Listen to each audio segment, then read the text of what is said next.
one of the things that struck me watching your operations and watching the education program grow to, something on order of 40 schools now here in Austin, and that's, almost every high school and all the other schools that we're privileged to be in, is how great students from totally diverse places and diverse backgrounds can be successful if they're asked to be successful. Mm-hmm. And I think we really shortchange a lot of what we might call challenged or underserved or economically disadvantaged populations. I think there's a sense that, oh, well, let's just do anything for those kids that will get them involved or engaged, or let's maybe throw some low-hanging fruit down just to get them to behave in an orderly fashion or something like that. And I think what you've uncovered is that there's not only a better way to serve them, but they have absolutely every bit the ability level as certainly any other child.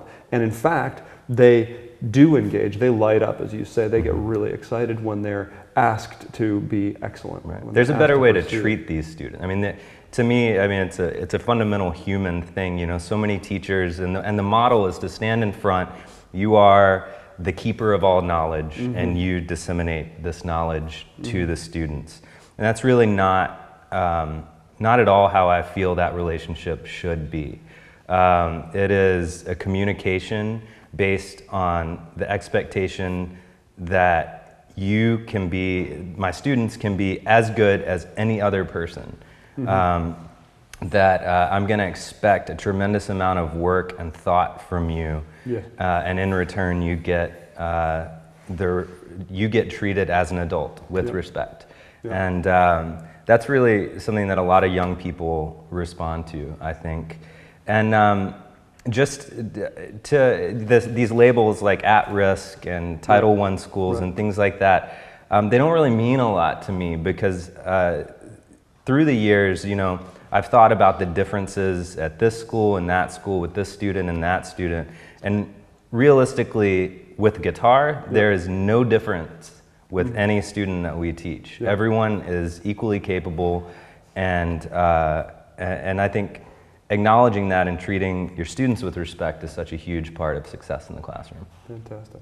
Tell me about expressive, confident, beautiful music making from the first day. It's something that I hear you talk a lot about, and I'm not sure that I've changed your words or not, but it's something I hear you talk a lot about in training, and it's an inspiring concept to me.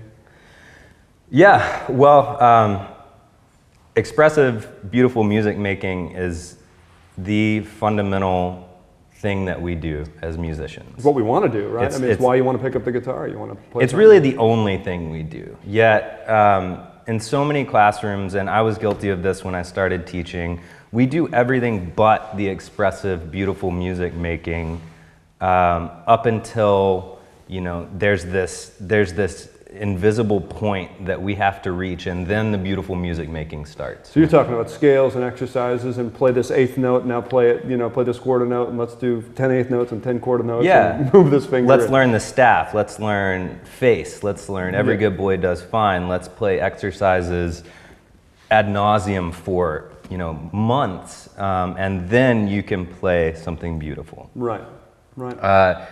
And I think really, it's such a demotivating experience to conduct a class like that and to teach like that, because every kid sits down with the guitar just enthralled at the possibility of doing something with this thing, and they don't know what it is, but they want to. And we systematically stifle that enthusiasm by saying, you have to do this before you do anything cool, and then you have to do this. And then here's this professional guitar player, here's David Russell. One day you're gonna sound like that, but not until you practice for years and years. And that's just not true, because I've seen David Russell play this most simple, beautiful piece as an encore in a concert here that many of my students could play. And they could play it as beautifully, because it's technically not as demanding as a lot of the really professional rep out there. Why can't we start there?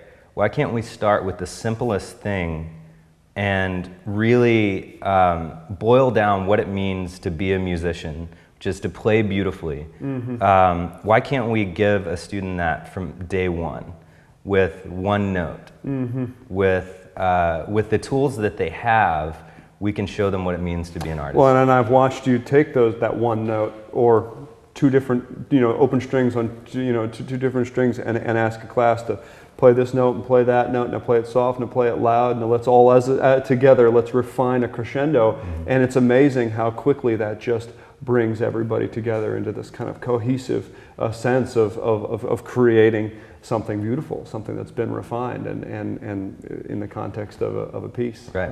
It's so incredibly powerful, so quickly, and they are musicians. Mm-hmm.